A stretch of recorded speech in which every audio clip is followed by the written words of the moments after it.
سلام كما يتوعلو زغبركم تخاتلت يمانا انفو ميديا نلوم ربع على 4 ورح قلت شحن 26 نايمشت كم تلمود زتفلاليو وانا ويان حصرت زعباتاتن زيناتاتن حيزلكم متيلهو مكتالكم يعد بقدامنت زقربلكم كبرى تخاتلتي ازي تريو زلكم بروفيسور اسمرم زبحال تفلطو دو بزحات كباخاتكم تفلطو يخم زبل قمت هالني بروفيسور اسمرم لقس زبحال ايرتراو بروفيسوريو بعلى 30 حدا انطري 2026 قدمي حموشه معلتي 4 معلتي بيلو اما بلتي سان حموشه عدمي خمز عرفه ابزي معكنات زينا بفلاي يوم اكتيفيستس يوم زوصو زلومبر ناي سرعه هدف معكنات زينا طقلالاونا يذكرون حجي زموت سباي كسسنيو حق زربا بزعبا زموت سب بزح انكو اخم زخونه قال زبل نجر وني يبلنان املاح بعلو سلا زوردو تاريخون بعلو خفردو سلا زخونه زي بروفيسور زي كاند زفلطلو ናይ ጌዳ ስርዓት ናይ ኦሮሞ መጽናዕቲ ገይሩ ንክልተ ሰለስተ መጽሐፍቲ ጽሒፉ ንህዝቢ ኦሮሞ ዝጠቅም ነገር ሓደ ነገር ንዓለም ለኸ ማሕበረሰብ ዘበርከተ ፕሮፌሰር እዩ አንትሮፖሎጂስት እዩ ብዛዕባ ናይ ሕብረተሰብ ባህልን ከለ ዘጽንዕ ማለት እዩ እዚ ፕሮፌሰር እዚ እምበር ከምዚ ገይሩ ከበቅዕ ኣብ እዚ ናይ ኢትዮ ኤርትራ ዝነበረ ኩናት 1998 ክሳብ 2000 ኣብ ዝነበረ ኩናት ኣዝዩ ካብ ሓቂ ዝረሓቐ ንጽልኢ ዝጉስጉስ ንመጻውን ንመላእ ህዝቢ ኤርትራ ይኹን ዋላ ንህዝቢ ኤርትራ ንትግራይን ፈጺሙ ከቀራርብ ዘይክእል ሕማቕ ዝኾነ ዓይነ ምስክርነት ዘይነበሮን ዘይወዓሎን ነገራት ብምጽሓፍ ብድሕሪኡ ኣብ ልዕሊ መንእሰይ ኤርትራ በደል ፈጺሙ እዩ ትጽሓፎ መጽሓፍቲ ኣይ ሆፕ ሰባት ጥዑይ ገይሮም ኣየንብብዎን ክኾኑ ተስፋ ይገብር በጺኡን ኣብ ማዕከናት ዜና ብዙሕ ግዜ ይዛረብ ነይሩ ኦኬ ፕሮፌሰር ኮይኑ ምሁር ኮይኑ ብዛዕባ ሓደ ነገር ክጽሕፍ ጸገም ይብሉን ሰብ ፈሪድ ኣንቢቢ ዝፈርድ ኣብ መወዳእታ ግን ክብራ ሰማዕቲ ብዙሓት ናይ ዓለም ጋዜጠኛታት ካልኦት ማለት በቲ ዝጸሓፎ ነገር በቲ ዘበርኮቶ ምሁራትን ገለን ስለ ዝፈልጥዎ ብዛዕባ እዚ ኣብ ኤርትራ ዘሎ ምግሃስ ሰብኣዊ መሰላት ገለበልት ምስ ተባህለ መሊሱ ኣብ ክንዲ ብዛዕባ እቲ ምግሃስ ሰብኣዊ መሰላት ክዛረብ ነቲ ብኤርትራ ዘሎ ስርዓት ንውልቀ መላኺ ኢሳያስ ኣፈወርቂ ክከላኸል ይፈቲኑ ብዙሓት ምሁራት ናይ ዓለም ማለተይ ምስኡ ርክብ ዝነበሮም ከምኡን ብዛዕባ ሁማን ራይትስ ዝጣበቁ ኣካላት ነዚ ፕሮፌሰር እዚ ኣብ መወዳእታ ሓደ ዘይረብሕን ኣዝዩ ሕማቕ ሰብ ናይ ጽልኢ ምንጭ ዝኾነ መጽሓፍቲ ብምጽሓፍ ከም ዝፍለጥን እዮም ኣብ መወዳእታ ኣፍሽሎሞ ማለት እዩ ዝክሮ ተኾንኩምን ኣብዚ ዝሓለፈ ቅድሚ 2-3 ዓመት ኣቢሉን ኣዝዩ ቶክሲክ ወይ ከዓ ብጣዕሚ መርዛም ዝኾነ ቃላት እንዳሓዘ ብፍላይ ከዓ ነዚ ህዝቢ ኤርትራን ህዝቢ ትግራይን ኣብ ዝኮጽ ዘይክእል ወይ ከዓ ንዘመናት ክቕየር ዘይክእል ናይ ጽልኢ መንፈስ ንምንባር ብዙሕ ሕማቕ ነገር ዝገበረ ፕሮፌሰር እዩ ብዝኾነ ግን ኣብ ሻዕብያ ጽልኢ ክትጉስኩስ ዕድሜኻ ምሉእ እሞ ድማ ምሁር ተባሂልካ ፕሮፌሰር ተባሂልካ ብዝጠቕሙን ዘይጠቕሙን እልፊ ሸፋቱ ንዖም ክትሐጉስ ክትብል እቲ ዝተምሃርካዮ ብምሉእ ናብ ዜሮ ቀይርካ ብዜሮ ራቢሕኻ ኣብ ጽልኢ ሕብረተሰብ ንኩሉ ግዜ ዋላ ሞይትካውን ከውቅሰካ ዝኽእል መጽሓፍቲ ምጽሓፍ ትርፉ ነዚ ማለት እዩ ከም ሓደ ክቡር ፕሮፌሰር ወይ ከም ሓደ ሃገራዊ ፕሮፌሰርን ኣብ ማዕከና ዜና ናይ ህግደፉን ከምጽኦ ይከኣሉ ስለዚ እንታይ ይኽብለኩም ደለ ኣብታ ንነብረላ ዓለምሲ ኣብዛ ዘለናይ ዓለም ብሕማቕ ይኹን ብጽቡቕ ኣብ መወዳእታ ትገዲፍካዮ ትኸይድ ሌጋሲ እንታይ ክኸውን ኣለዎ ብፍላይ ከዓ ኣብ ሕብረተሰብካ ገዲፍካዮ ትኸይድ ሌጋሲ ኣዝዩ ወሳኒ ማለት እዩ ብኸምዚያ ብኽፉእ ከይጠፋኻ ሕጂ እውን ከምታ ዝበልክዋ ንታሪኽ ኢና ንገድፎ እቲ ፍርዲ እውን ንኣምላኽ ንገድፎ ማለት እዩ እዚ ግን ሕማቕ ታሪኽ እዩ ቀፂለ ዘቕርበልኩም ክቡራት ተኸታተልቲ ብዛዕባ እዚ ትማሊ ኣብ ባይቶ ተወከልቲ ህዝቢ ናይ ኢትዮጵያ ቀሪቡ ቃለ ምስክርነት ዝሃበ ቀዳማይ ሚኒስተር ናይ ኢትዮጵያ ኣብይ ኣሕመድ ብዛዕባ እቲ ኣብ 2020 ኣብ ትግራይ ዘጋጠመ ኩናት ዝሃቦ መግለጺ ናይ ኤርትራ ናይ ኢንፎርሜሽን ሚኒስተር የማነ ቻርሊ ሎማዓንቲ ሓደ ግብረ መልሲ ይብሎ እቲ ግብረ መልሲ ከም ትፈልጡ ኩሉ ግዜ እዚ ስርዓት ፒፒ ኣብ ወይ ከዓ ብልጽግና ኣብ አዲስ አበባ ዘሎ ዝገብሮ ዘሎ ነገርሲ ንኩናት መዳለው ተባሂሉ ዝግበር ዘሎ እዩ ካብ ሓቂ ዝረሓቐን ኣዝዩ ሓሶትን እዩ ክብሉን መልሲ ሂቡ እዚ ርዱ ነገር ይቆም ኢሎም መልሲ ከም ዝህቡ ህግደፍ ንዝጠፍኦ ሰብ የለን ካልእ ግን ብኻልእ መገዲ ገይሮም ህግደፍ ሎማዓንቲ ሓደ መልሲ ዝመስል ነገር ሂቦም ኣለው እቲ ጽቡቕ ነገር ከምታ ትማል ዝበልኩኹም ዛዘረባ እዚኣ ፈጺምኩም ከይትርስዕዋ كل جزء حماق بحبار كوينهم حماق زجبرو بحبار كوينهم زسرقو بحبار كوينهم زحسو سبات أما داتا أم مقال نايت جبن يكون أم مقال نايت السرق ونبرت كم زبا أسر رديو مستوى أسر ما تمستير كلها توتص مخانا رديتيا هجي زيا حزواي خمسة زربة لو ما عندهم بار سرعة تقدر فنتا يوم جيرهم بزي تقراواي ستالين زبال ناي ستالين سرحنا جيروكم يقدم حجي بسرعة تقدر مليونات جنزب تمويلو نزناي ميديا قداي نخت حبابر مس أول سعيد كوينو زتمزز سبي مليونات جنزبي تمديبو لزلو مالتي سلازي بزي ستالين بيلوم قبر ملسيبو مالو إذا ستالين زبال سب مبارتا يزبلنا زلو بزعباتي سراويت إيرتران إثيوبيان أب شرقة أتو خلو انتا يبلالو سراويت إثيوبيا سي ناب شرق نغي أتو زقبرس جنرال فيليبوسي حجي تذكرو دو ستالين أبسمرا بتصيح مسبسة جنرال فيليبوس رخيبيو حدا نجر أبركيت اللي هي بهيبني قلمل عند أول خزارب كله انتاي خجبر كيدنا ورودو نجاري رأي وعجي هقدف اتتصمدو زبهال بروجكت كم تزبولكوهم كاب جبن نصان مخان ز فطرتوي كاب جبن نصا بمخان دما حدا جوجل خاب تغارو انت تخايلو كلهم تغارو تزي تخايل ግን حدا جوجل حيزكا بميديان بقلن داك علىها نتيب تግራይ استغبر جبنات كمي غير كانت حزب ترصعو كمي غير كانت حزبي مانوتو تحزو خمزي ندخ حدا ابنت بعل ستالين قلملسي بحجي ولا تفصيم انتبلو زسمعهم زبيلن مخنياتو كحيدهم يم حنسب نحوارن شعبي ولا حنتي جبرنان حجي اتكيرم نت حزب من وزدو زلو نت تግራይ بلصقنا طرح جبن كب زفصمه يم كمن وزدو لي زلو اتنا شعبي جبن كشفنو ويم زدو لي زلو حجي انتاي زبل زلو جنرال فيليبوس نا سراويتنا ኢትዮጵያ ናብ ሽረ ንኸያአቱ ንጀነራል አበባው ዝባል ጀነራል ና ኢትዮጵያ ማለቲ አዚዙ ከምዘይአቱ ገይርዎ ምክንያቱ አቀድም ቢሉ ሰራዊትና ኢትዮጵያ አብዛአቶ ገጠራት አብዛአቶ ናሽት ከተማታት መንእሰያት ቀቲሉ በዓይኑ ጀነራል ፊሊጶስ ምስራአየ ሰምቢዱ ከም ኢሉ አዚዙዎ ይብለናል ሕጂ ሕሰቡ እዚ ከምዛ ዓይነት ነገር እሞ ድማ በትግራዋይ ጋዜጠኛ ተባሃላይ መጽኡ ክዝንቶ ከሎ ከምዛ ዓይነት ጽውጽዋይ ብጣዕሚ ዝገርመኩም ፊሊጶስ ዝበሃልና ኤርትራ ጀነራል ይኹን ዝኾነና ኤርትራ ጀነራል ሲ በየናይ ሕሉኑ በየናይ ሁማኒቲ እዩ ንህዝቡ ክገድፍ ዘይከኣለሲ ኣብ ትግራይ መንእሰያት ተቐቲሎም ኢሉ ንናይ ኢትዮጵያ ሰራዊት ግደፉ ናብዚ ትእተው ወይ ከምዚ ትግበሩ ክብል ኢልካ ተሓስቡ بمسارته ون سراويت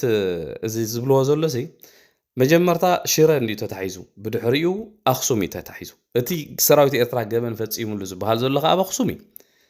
ندحر دا أبشرة كم زي تفتسيمو يلون نايتيب أسراويتنا أبشرة نخياتو عزيزون تنيروسي سلامتاي نايب علو سراويت أب أخصوم كم زي عينت نقر نخفتسومو زي زي الكاخات ملو سولو تخليخا بزغونا جن كم تزبلناكم اتحمكت نايتهم زو سندو نايتي حفشاو نتب تقراي زلو أزيو زحزناكا بيهرا وردت ناتو يمبر إذا نقرات زي كابزوم حجيز اللافالفو زلو بتن كوينو من نحدهم نسا نبسوم كوتسو كاب قالوم قالات እንዳወሰድካ ሰኒድካ አሞዳታ ገበነኛታት ናብ ፍርድ መቅራቢ ትዝበለጸ ህዝቢ ኤርትራ ህዝቢ ትግራይ ህዝቢ ኢትዮጵያውን ነፃ ይወጽእ ማለት እዩ ምክንያቱ እቲ ኣብ ትግራይ ዝተፈጸመ ነገር ዋናታት ኣለዎ ህዝቢ ፈጺሞ ይሕተተሉን እዩ ስለዚ ነዞም ከም ዝበሉ ሰባት ካብ ህዝቢ ንምፍላይ ኩሉ ሰብ ክራባረብ እዩ ዘሎ ኣነ ባይዘወይ ቀጻሊ ዝናይ ሻዕብያ ገበን ኣብ ትግራይ ክፍለጥ ኣለዎ ዝብል ህዝቢ ኤርትራ ነፃ መንታን ክወጽእ ይኾም ዝብል ህዝቢ ኤርትራ ሲ ነፃ መንታን ክወጽእ ምክንያቱ ጽባሕ ንጎ ኤርትራውያን ይኹን ከም ዝገርኩም እንዳተባሃልና ምስቲ ትማሊ ባዕሎም ኣትዮም ገበን ዝፈጾም ሰባት ብሓባር ክንጽዋዕ ኣይደልን እየ ማለት እዩ ካልእ ምስኡ ዝተሓዘዝ ክኽብራት ተኸታተልቲ ኣብዛ ዓለም ሲ እንድሕር ደኣ ኣብ ሓደ ግዜ ናይ ህዝቢ ብፍላይ ናይ ህዝቢ ጻውዒት ዘይትሰምዕ እንድሕር ኮይንካ ናይ ህዝቢ ንዒካ ከም ደስ ዝበለካ ሓጻር ግዜ ዝረኸብካያ ሃብቲ ክትከውን ትኽእል ስልጣን ክትከውን ትኽእል ከም ድሌትካ ትገብር እንተኾንካ ሲ ኣብ መወዳእታ ሰብ እንታይ ክገብረካ እንታይ ክምልሰልካ ከም ዝኽእል ስቕታ ናይ ህዝቢ ወይ ተነጽሎ ካብ እዚ ድማ ክሳብ ክንደይ ናይ መቕጻዕቲ ምዃኑ ካብዚ ሰብ እዚ ተማሂረ እዚ ሰብ እዚ ትፈልጦ እንዲኹም ሓቀ ሰብ ሰኣነ ሰብ ዝበሃል ብርሃነ ገብረ ገርግስ ዝበሃል ኣብ ትግራይ ጀማረ ናይ ጽምዶ እዩ ኣብታ ጽምዶ ዝተጀመረላ እዋን መሬት ኣይትጽርን ክብል ካብ መቐለ ናብ ኣስመራ ካብ ገለ እናበለ ኮታስ ሽዑ ዘይጸሓፎ ዘይተዛረቦ ይነበረን ኣብ ልዕሊ ብዙሓት ሰበስልጣን ኣብ ልዕሊ ብዙሓት ውልቀ ሰባት ኣብ ልዕሊ ሃብታማት ኣብ ልዕሊ ኣክቲቪስትስ መራሕቲ ውድባት እዚ ዘይበሃል ዝንጠላን ጸርፍን ክገብር ጸኒሑ ዋላ ኣብ ልዕሊ ተቃለስቲ ኤርትራውያን እውን ኣዝዩ ብዝሕርቕ ቃላት እንዳገበረ ሰባት የናሹ ነይሩ موداتا ግን እዚ ሰብ እዚ ከም ዝረኣኹሞ ብዝሓለፈ ቅድሚ 2-3 ሰሙን ኣቢሉ ኣብ ትግራይ ገለ ኢሉ ሕቶ ምስ ኣቕረበ ዘረባ ምስ ጀመረ እታ ባዕሉ ዝጀመራ መፃወድያ ባዕላይ ኣእትያቶ ኣብኣ ኣትዩ ኣብ ሰዓት እዚ ብዙሓት ሰባት ይፅሕፉ ኣለዉ ናበይ ከም ዝኣተዎ እውን ኣይፍለጥን ናብ ሻዕብያ ደማ ረኪቦሞ ኣብ ትግራይ ድዩ ጠፊኡ ወላ ሓደ ዝሰምዑ ዝሓተሉ ሰብ የለን ኣቦ ዘይብሉስ ኣራፊድ ይመውት ዝበሃል ከምዚ ሕጂ ዝወዲ ኣብታ ወላ ሓንቲ ሰብ እውን ከም ዘይብሉ ርዱእ ነገር እዩ ማለት ምክንያቱ ሰብ ዘለዎምሲ ናብ ፍርዲ ይቐርቡ እዮም ተዋሓደ ይወፁ እውን ኣለዉ ማለት እዩ ከም በዓል እዚ ግን ትሪእዎ ዘለኹም ጠፊኡ ሕጂ ከም ሰብ ኣነ እዚ ሰብ እዚ ብዘይ ሕጋዊ ኣገባብ ብዘይከውን ነገር ተዓሚፁ ብከምዚ ክጠፍእ ከሎ ብጣዕሚ ዝሕርቀኒ ብጣዕሚ ክትዛረበሉ ክትጣበቀሉ እንትደሊ ግን በየናይ ሞራል ኢና ክንጣበቀሉ ዋላ እውንሲ እዚ ሰብ ናበይ ወሲድኩሞ ናብ ፍርዲ ቅርብዎ ገለ እንተበልናዮምስ መሳርሕቶም ዝነበረ ሰብ ትማሊ ከምኡ ይትበሉ ኢሉ ዝካታዕ ዝነበረ ሰብስ እንታይተወኩም ክብልካ እውን ንኽእል እዮም ማለት እዩ ብዝኾነ ግን እቶም ተጋሩ ኣሕዋትና ሕጂ እውን እዚ ሰብ ዝገበን እንተገይሩ በታ ገበኑ ምንታን ክፍረድ ካብቲ ተኣሲሩሉ ዘሎ ንክወፅእ ድምፂ ክትኮንዎ ይግባእ ማለት እዩ ቀፂለ ዘቕርበልኩም ክቡራት ተኸታተልቲ ኣብ ዝሓለፈ ቅድሚ ገለ መዓልትታት ኣቢለ ኣብ ሃገረ ጀርመን ሓደ ወዲ 14 ዓመት መንእሰይ ኤርትራዊ ተቐቲሉ ከም ዝተረኸበ ሓቢረኩም ነይረ ኣብቲ እዋን እቲ እዚ መንእሰይ ኣብ ሓደ ከባቢ ቃላይ ዘሎ ኣግራብ ኣብኡ ተቐቲሉ ከም ዝተረኸበ ጥራይ ሓቢረኩም ነይረ ማዕከናት ዜና ናይ ጀርመን እውን እሱ ጥራይ ሓበሬታ ነይርዎም እንታይ ከም ዝተገብረ እውን መን ከም ዝገበረ እውን ኣይፈለጡን ማለት እዩ ሕጂ እቲ ናይዚ ቆልዓ እዚ መቐተልቲ ካብቲ ኣብ ጀርመን መዓልታዊ እንዲኾም ዝፍፀም ሕጂ እቲ ጀርመን ዝበሃል ዓድና ምንታይ ተቐይሩ ዘሎ ምእማኑ ዘፀግም እዩ ብዝኾነ ግን ናይዚ ቆልዓ ማውታ ግን ብዙሕ ሰብ ይተንኪፉ ኣዝዮም ብዙሓት ማዕከናት ዜና ናይ ጀርመን ከይተረፈ ዋላ ፍለጣት ሰባት ከይተረፈ ይዛረብሉ ኣለዉ ሎማዓንቲ ናይ ጀርመን ፖሊስ ሓደ ፀብፃብ ኣቕሪቦም ነይሮም ኣፕዴት ማለት እዩ በፂሖሞ ዘለዉ ጉዳይ እዚ መንእሰይ እዚ ወዲ 14 ዓመት መንእሰይ ምስ ኣዲኡን ምስ ሓፍቱን እዩ ዝነብር ኣብ ሓደ ናይ ዕቑቢ ሓተቲ ካምፒ እዩ ዝነብር ነይሩ ናብ ሓደ ፈራይን ዝበሃል ፈራይን ማለት ከምዚ ማሕበር ገለ ማለት እዩ ኣብኡ ይኸይድ ነይሩ ኩዕሶ ዝፃወት ፅቡቕ ኢንቴግሬት ዝገበረ ብኩሉ ብፖዚቲቭ ዝኾነ ኣብነት እዩ ገሊፆም ዋላ እቶም ጎረባብቲ ማለት እዩ ሓንቲ መዓልቲ ግን ኣብ ዝሓለፈ ቅድሚ ሰሙን ኣቢሉ ናብቲ ፈራይን ሹቲንግ ፈራይን ዝበሃል ኣሎ እዚም ናይ ኣይዶን ኖ ሹቲንግ ፈራይን ገለ ዝበሃል ብሓፂሩ እቲ ማሕበር ናብኡ ክኸይደ ኢልዋ ነዲኡ ክዳውንቱ ኣሎ ዝመፀ እሞ ክንዕቅኖ ናብኡ ተፀዊዖም ንለዉ ክኸይደ ኢልዋ ናብኡ ከም ዝኸደ ሓቢራ ኣዲኡ ማለት እዩ ብድሕሪኡ ዝቆልዓ እዚ ግን ነቲ ሓላፊና ምስ ደወለትሉ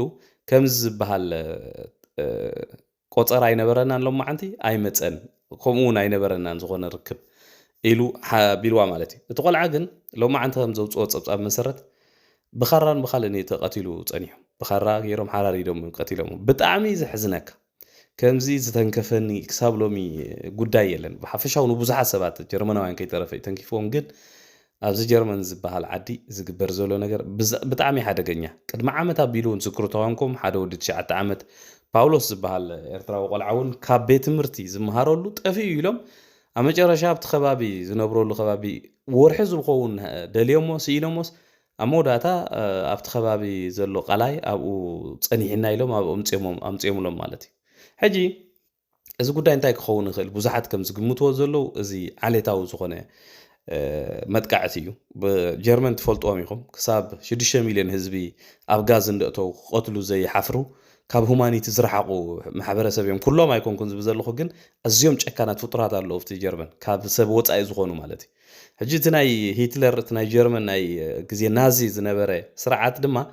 ኣብዚ ሕጂ እዋን ብዙሓት ካብኦም ናቶ ሲምፓቲዛንትስ ኣለዉ ኩሉ ግዜ እውን ኣብቲ ሃገር ስለ ዘይፍቀድ ኣብ ናይ ዓለም ፖለቲካ ምስሎም ስለ ዝድውን እዮም ከልኪሎም እምበር ኣዝዮም ብዙሓት ጀርመናውያን ከምኡ እዮም ዝኣምኑ ወላ ሕጂ ኒዮናዚ ዝበሃሉ ፓርቲ ገለ እውን ተመስሪቶም ነይሮም እዮም እዚኦም በዓል AfD ገለ ዝበሃሉ ዳርጋ ከምኡ ዓይነታት ተሓሳስባ እዩ ዘለዎም ኣነ ሕጂ ንእግረ መገደይ እንታይ ቅረበልኩም ደልየ ብፍላይ ኣብ ጀርመን ይኹን ኣብ ምዕራባዊ ዓለም ትነብሩ ኣሕዋት ቆልዑ ዘለኹም መንእሰያት ዘለኹም ካባይ ጀሚሩ ኣዚና ጥንቃቐታት ክንገብር እዩ ዝግባአና ኣብዚ ሕጂ እዋን እዚ የመናዊ ተሓሳስባ አንጻር ስደተኛታት ኣዝዩ እንዳበዝሐ እዩ ዝመፅእ ዘሎ ሕጂ እቶም መንግስታት ስጉምቲ ክወስዱ ስለ ዘይኽእሉ እቲ ህዝቢ ባዕሉ ከምዚ ዓይነት ስጉምትታት ናብ ምውሳድ ክኣቱ ተኽእሎታት ኣሎ ስለዚ ደቅና ክንከታተል ይግባእ ልዕሊ ዝኾነ ግን ከምዚ ዓይነት ነገራት ክፍፀም ከሎ ከም ኮሚኒቲ ኮይና ሪኣክት ክንገብር ኣለና ክንምልስ ክንክእል ኣለና ተዘይ ኮይኑ ክንድፈር እውን ንኽእል ኢና እዚ ኣብ ዝተወሰነ ማሕበረሰብ እዮም ደንዲኖም እዮም ከምኡ ዝገብሩ ማለት እዩ ብጣዕሚ ዘሕዝነካ ብፍላይ ከዓ ኣብ ጀርመን ኣብ ናእሽቱ ከተማታትን ገጠራትን ከምኡውን ኣብዚ ምብራቃዊ ክፋል ናይ ጀርመን ትነብሩ ሰባት ኣዝኹም ጥንቃቐታት ግበሩ እዚኣ ክብለኩም ስለደሎ ካልእ ዘቕርበልኩም ክቡራ ተኸታተልቲ ሎማዓንቲ ኣብ ማሕበራዊ ሚድያ ሰባት ዝሰደዱለይ ሓንቲ ጉዳይ ኣላ እዚኣ ትርእይዋ ዘለኹም ህንፃ ኣብ ከተማ ሰንዓፈ ሕጂ ህግደፍ ዝሰርሖ ዘለዉ እንዳ ቴሌኮሙኒኬሽን ኢሎም ዝሰርሖ ዘለዉ ህንፃ እዩ ትዝክሩ ተኾንኩም ኣብ ሰንዓፈ ቅድሚ ሕጂ እንዳ ቴሌኮሙኒኬሽን ኢሎም ዝሰርሕዎ ኣብቲ ግዜ ሳልሳይ ወራር ዝበሃል ኣብኡ ምስ ዓነወ 25 እንድዩ ካብኡ ንላዕሊ ዓመት መንታ ንፅልኢ ክሰብኩላ ኣብቲ ከተማ ዝወደቐት ፖላሶ ከማ ኢሎም ኮፍ ኣቢሎማ ነይሮም ንፅልኢ ንክሰብኩላ ጥራሕ ካብ ደገ ዝመፁ ዞም ትሪኦም ዘለኹም ደገፍቲ ዝብሉ ባራዩ ንዖም ወሲዶም የርእዎም እዚኣ ወያነ ፍሪሶማ እንዳበሉ ማለት እዩ ብጣዕሚ ኢኻ ትሓዝን ክሳብ ክንደይ ናይ ጌም ብህዝቢ ከም ዝፃወቱ ብዝኾነ እንታይ ይኽብለኩም ደልየ እዚ ህንፃ ሰሪሖም ኣለዉ እንዳ ቴሌኮሙኒኬሽን ኣብ ኤርትራ መቸም ቴሌፎን እዚ ቴሌፎን እኳ ይህሉ ኸውን እዚ ናይ ገዛ ቴሌፎን ገለ ይህሉ ኸውን እዚ ኢንተርኔት ገለመለ ግን የለን ከም ትፈልጥዎ ማለት እዩ ሕጂ ይስርሑ ምስራሕ ይስርሑ ፀገም የለን ግን እንታይ ታክቲክ እዮም ዝጥቀሙ ዘለዉ ሕጂ መስለኩም ኣብ ብዙሓት ዓድታት ብፍላይ ኣብ ዝናእሽቱ ከተማታት ዝገብርዎ ዘለዉ ህንፃ ከምዚ ገይሮም ይጅምሩ እሞ ይሰርሑ ኣብ መወዳእታ ነቶም ተቐማጦ ናይቲ ዓዲ ኣብ ወፃኢ ዝነብሩ መንእሰያት ናይ ልቺ መእተዊ ናይ መካበብያ መእተዊ ናይ ኢንተርኔት መእተዊ ገለ እንዳበሉ ሚልዮናት ገንዘብ ይዝግሓጥ ዘሎ ካብ ደገ ማለት እዩ ስለዚ ኣነ እንታይ ክብለኩም ደለ መቸም ኣይተሃቡ ዓድኹም ኣይተልምዑ ገለ ኢልካ ክትጉስጉሱ እውን ኣይከኣልን ሓድና እዩ ደስ ምበለና ከምኡ ህንፃታት ክስራሕ ከምዚ ዓይነት ነገራት ክመፅእ ከሎ ነዚ መቐፀልታ ናይዚ ኣወፍዩ ገለ ዝበሃል ነገር ክመፅእ ከሎ ግን ጥንቃቐታት ክትገብሩ ይግባእ ምክንያቱ እዚ ስራሕ እዚ ናይ መንግስቲ ስራሕ እዩ ባዕሉ እዩ ክሰርሖ ዝግብኦ ማሕበራዊ ኣገልግሎት ዝህቡ ትካላት ድማ ናይ መንግስቲ ስራሕ እዮም ናይ ህዝቢ ስራሕ እውን ኣይኮነን ስለዚ ኣብዚ ጥንቃቐታት ትገብሩ ኣለኩም ምክንያቱ ኣብ ዝሓለፈ እዋን ምናልባት ፈቃድ ካብቶም ደቂ ተዓዲ ገለ ክንሓትት ስለ ዝደለና እምበር ኣብ ከባቢ ሰንዓፈ ኣብ ብዙሓት ዓድታት ንሕክምና ክንሰርሐልኩም ሆስፒታል ክንሰርሐልኩም እንዳተባሃለ ሚልዮናት ገንዘብ ኣብ ዝደገ ይዋፃእ ከም ዘሎ ሰሚዕና ኣለና ኢና ክነቃልዑ ኢና ንዑ ኸ ወላ ሓንቲ ዝዘራርብ ነገር የብሉ ነቶም ዝምልከቶም ኣካላት ደቂ ተዓዲ ኣውፂና ክነቃልዑ ኢና ከምኡ ትገብሩ ከም ዘለኹም ብዙሓት ሰባት ደለይቲ ፍትሒ ከይተረፈኡ ተፀሚድኩም ከም ዘለኹም ሰሚዕና ኣለና ማለት እዩ እዚ ንምንታይ ትህቡ ንምንታይ ተወፊዩ ኮና ንብል ዘለና ግን ናይ ሓዋላ ንስድራና ኢላ ንሕውለሎም ዘለና ገንዘብ ከማን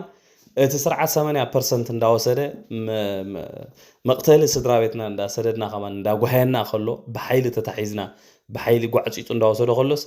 ንሆስፒታል መስርሕ ንገለ መስርሕ እንዳተባሃለ ሚልዮናት ገንዘብ ነቲ ስርዓት መሃብ ማለት ባዕልኻ ነብሲ ቅትለት ምፍፃም ማለት እዩ ኣብ መወዳእታ ዘቕርበልኩም ክቡራት ተኸታተልቲ ወዱ ንማዕሙር ጋዳፊ ዝኾነ ሰይፍ አልእስላም ጋዳፊ ትማሊ ኣብ ሊብያ ኣብ ምዕራባዊ ክፋል ናይ ሊብያ ማለት ናይ ኣብ ሃገሩ ብዘይተፈልጡ ዕጡቃት ከም ተቐትለ ማዕከናት ዜና ይሕብር ኣለዋ ብዙሓት ማዕከናት ዜና እየን ዝሕብራ ዘለዋ ኦልሬዲ ናይ ሊብያ ማዕከናት ዜና እውን ገሊፀን ኣለዋ ማለት እዩ እዚ ወዱ ንማዕሙር ጋዳፊ ካብቶም ደቁ ብዙሓት ኣብ ፖለቲካ ናይ ሊብያ ኣክቲቭ ዝነበረ ብንጹር እኳ ስልጣኑ እንታይ ምዃኑ ዋላ ተዘይተፈልጠ ግን ኣቦኡ ብስልጣን ከሎ ሓደ ካብቶም ኣብ ሊብያ ፀለውቱ ዝኾኑ ሰባት ነይሩ ንሊብያ ምስ ምዕራባዊ ዓለም ርክብ ንክህልዋ ብዙሕ ዝፃዕረ እንተኾነ ግን ናይ ኣቦኡ ዝነበረ ሕግታትን ናይ ኣቦኡ ዝነበረ መትከላትን ሒዝዎ ብዙሕ ክቅፅል ዘይከኣለ መንእሰይ እዩ እዚ ወዲ ማዕሙር ጋዳፊ ድሕሪ ኩናት ናይ ሊብያ ኢዱ ተቆሪፁ ከም ዝነበረ እዚ ኣጻብዕቱ ብድሕሪኡ ግን ኣብ ዝተፈላለየ ሃገራት ሃዲሙ ይነብር ነይሩ ድሓር እውን ናብ ኦማን ዝበሃል ሃገር ከይዱ ካብኡ ግን ብድሕሪኡ ኣብ ሊብያ ኣብ ዝነበረ ዘሎ ኩነታት ንዕኡ ንኽዕርን ኣብ ፖለቲካ ሃገር ንክሳተፍን ናብ ሊብያ ከም ተመልሰ ይዝከር እዩ ነዊሕ ኣብ ፖለቲካ ሊብያ ይሰርሕ ፀኒሑ ትማሊ ግን ዘይተፈልጡ 4 ዕጡቃት ናብ መንበር ገዝኡ ብምእታው ብከምዚ ቀቲሎም ኣለዉ ማለት እዩ እዚ ነቲ ሊብያ ዘሎ ኩነታት ናብ ካልእ ዝገደደ ኩነታት ዘእቱ ምዃኑ ርዱእ ነገር እዩ እንተኾነ ካብ ሊብያውያን ትፅበዮ ነገር እዩ ኣብቲ ዓዲ ትራይባሊዝም በቃ ስቂልካ ብጉጅለን ብዓሌትን ብገለን ኣዝዩ ዝተጨማለቐ ዓዲ እዩ ብፍላይ ድሕሪ ምውዳቕ ማዕመር ጋዳፊ እቲ ሊብያ እታ ሃገር ናብ ክድሕነሉ ዘይትኽእል ዓይነት ቅርፂ ኣወላድባ ናይ መንግስቲ እዩ ዘለዋ ኩሎም ነናቶም መንግስቲ ሒዞም ዝዋግኡላ ዓዲ እያ ማለት እዩ ዝኸበርኩም ተኸታተልቲ እምበኣር ንሎሚ ናይ ምሸት ኣዳልየልኩም ዝነበርኩም መደባት ነዚ ዝመስል ኣብ ዝቕፅል መደብና ክሳብ ንራኸብ ደሓና ምሲዩ